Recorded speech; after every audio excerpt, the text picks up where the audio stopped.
Hi everybody, welcome to the latest episode with myself and Stephen. This one's a really interesting one. It's come up quite a lot for us both lately, and we're going to title it "It's Okay to Apologise." So I know what I'm thinking of when that comes up, but Stephen, do you want to roll us off with what comes to mind for you? Yeah, absolutely. Hi, everyone. It's for me. We say all the time. It's okay to get things wrong. It's okay to get things wrong, and then put your hand up and go, "Look, I got this wrong. I apologise, and this is where this. These are some of the reasons why I got it wrong." But just holding your hand up and saying that. However, we've seen lately when someone has done that, so they've put their hand up and said, "Look, I got this absolutely wrong." They then get vilified for it, and it's almost like that's not encouraging people to hold their hand up. And we all know that we can't get everything right. Okay, there's going to be occasions when we get things wrong, but if we continue to create a world where actually you're vilified for making that mistake and then apologizing for it, then where do we go? You know, as a nation, where do we go with that? Because then what you're going to have is people not apologizing, not holding their hand up and say, "Look, you know what, I made a mistake." What I will say with that as well, because there's another side to this, which is around, especially in the working environment, is businesses creating a culture where people feel comfortable putting their hand up. Because what you don't want to get is people not putting their hand up because of what's the repercussions or what's going to happen or how they're going to be treated or what does that or how it's going to look like. I mean, we have done podcasts historically about culture, but for me, this one's around how do we allow people to apologize without them being vilified. Yeah, and it's really it's interesting because it's about making sure that popular culture, and I know we lambast media a lot, and we're not just focusing on social media, but that tends to be the predominant factor in here. And I'll give the perfect example. We were talking off air beforehand. When we were time of recording this, there's been yet another VAR incident in the football, and whilst you may have views on VAR, and I don't want to get into that, the people that made the mistake have all put their hands up. They've even put out information about what they did, and they might have made a holy cock up of it. It absolutely looks to be the case, but they should be being clapped and praised for saying, "Yeah, here, have all the information. Yep, we made a mistake. Help us make it better. Help us improve it." Not getting suspended, getting various lines of torrents of abuse and things like that. And maybe something happens to that particular system. Now, if you suddenly take that into, like you said, business environment or potentially like a family environment, well, hang on a minute. Can you be confident listening to this that you personally don't vilify anybody in your business circle, friend circle, or family circle? Or flip it round, if you're confident that you don't do that, are you aware of people in your circles, whichever they might be, who do? And the questions would be, firstly, if you're doing it, how does that make you feel? And secondly, if you're noticing people doing it, what can we do to change that? It's kind of like making a stand a little bit, because I'm getting quite tired of it from a personal point of view, from a society point of view, but it also makes coaching people quite difficult, because I believe strongly in the power of apology and how much credit you can gain from it. But it's becoming a more and more difficult argument to make with clients, because the repercussions that come on when people pile in on it. So the aim of this particular podcast for me is to just start sparking this thinking in people that perhaps if someone's actually had I call it well, I was going to say the balls, but that's probably not okay anymore, is it? But they've had the courage. That's the word I wanted. They've had the courage to apologise.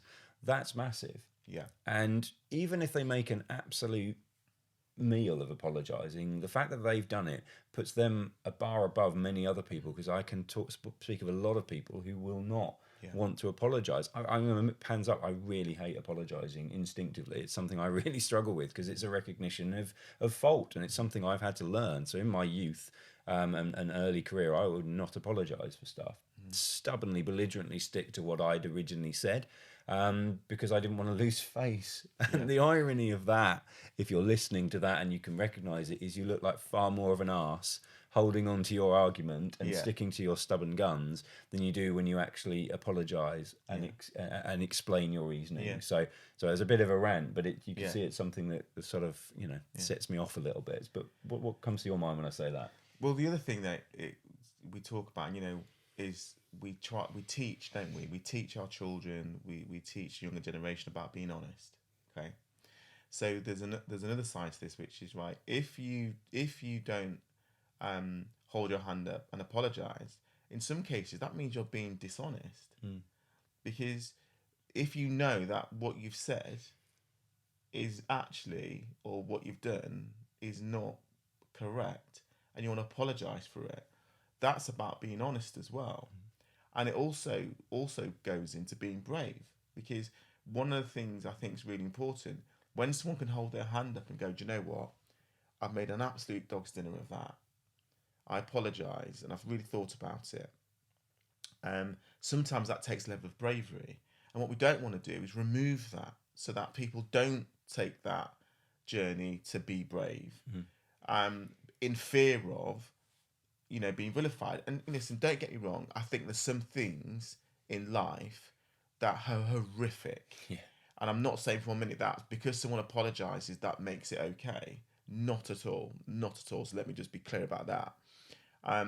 But what we're talking about here is in the working environment and in our life, sometimes we will make mistakes. We will get things wrong. And, what you want to be teaching people and supporting people with is, you know what, hold your hand up, let's talk about it, let's move forward. A lot of the larger clients that I work with, if someone makes a mistake sometimes, it can cost a lot of money. That mistake can cost a lot of money. But if you build a culture where people get vilified, and the cost of that is out there in the domain and it's used within the work environment, how many more mistakes are going to go undiscussed, kind of like apologetic, unbrought to the fray? So again, I think that honesty piece and that bravery piece come to mind for me with what you've said, and I do think that we also want to be able to say, do you know what, I'm going to try that. I'm not sure if I'm going to get it right or not. I'm going to try it, but it might not work, and I might have to apologize for it not working. But having that mindset and that culture means that you'll try more things. You think about it now, how many of the referees are going to be volunteering to go on the VAR panel? Yeah. They're going to be going like, forget that. We've got a similar situation, and this might be a bit controversial, but we have a similar situation with armed police. Where they've gone, hold on a minute, I appreciate that if you make a mistake in that scenario, someone might die. As long as people have the right training and the right support, which I think is absolutely crucial in that scenario, and they've done things based on protocol and they've done things in the right way, you want to encourage people to be able to do that. But if they're vilified in such a way, they go, I'm not doing it, because if I'm going to get treated that way, if it doesn't go right, then I'm not going to do it. And that's just another example. I'm not one having a discussion about having guns or no guns. I'm using that as an example to say that people then turn away and go, well, I'm not going to do it. Because if I make a mistake, that's potentially the way I'm going to be treated. So, and obviously that's your prerogative, you won't do it. What I think in that scenario is, there needs to be more training, there needs to be more protocol, there needs to be clear direction, and also the understanding that sometimes there will be a mistake made, and how that mistake is dealt with is crucial, not just for the person that's potentially armed, but also the person that might have something horrible happen to them and their families. But this notion that actually we can go through life and we'll never make any mistakes, we'll never do anything wrong, and when we do make a mistake and do something wrong, someone's going to be there absolutely ripping shreds off us. Because all that means is people will just be dishonest. That's it. Or they will keep going. I think of a perfect example would be the I forget his name, but the head of the Spanish Football Federation. I mean, there's no way that he wouldn't have listened to some counsel that would have said, you need to back off this really quickly. But he'd gone too far, hadn't he? His ego, I could see it. His ego had just taken over. And there was no way he was coming back from, in terms of he wasn't withdrawing from it, and therefore he was. You could see what was going to happen, couldn't you? Yeah. I'm not going on the rights or wrongs in that at all, but the fact that he did not want to apologise, and he'd been absolutely lambasted from day one. He was just, no way, because if I do that, then I'm just going to get even more.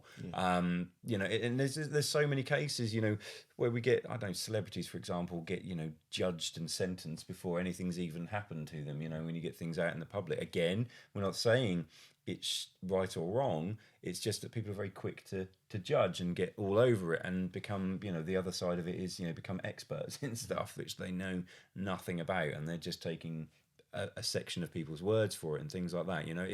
It's just a frustrating space, and I think we've probably always been like this, but we've never had the amount of information and therefore media that we've been able to consume over these last sort of 10, 15 plus years. And I just don't think we know how to handle it very well. Yeah. And no, I'm not going to say what you do in your personal life and on social media is important, but I think when you're dealing with your close circles, whether it be your business circle, family, friends, all those circles, just make sure that you are being fair. Yeah. And if you can, maybe start thinking about, do I also, if I am fair in those environments, do I maintain that fairness outside of it?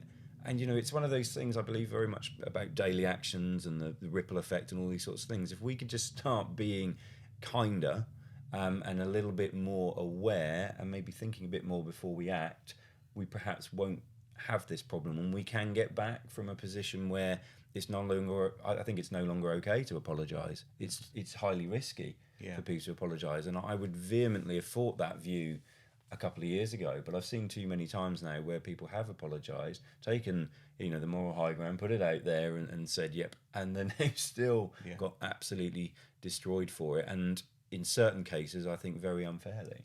So no, absolutely. And I do think that we've got to understand that no one's perfect.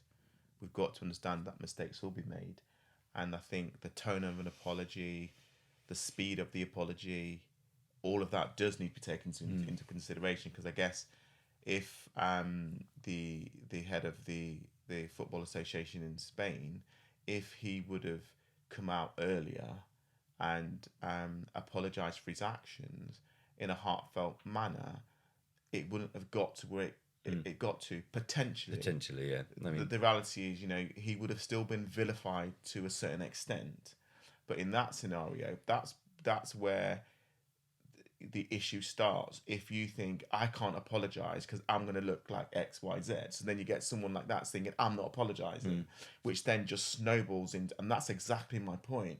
We've got to allow people to feel comfortable that actually, if I get something wrong, I'm going to hold my hand up, I'm going to apologise.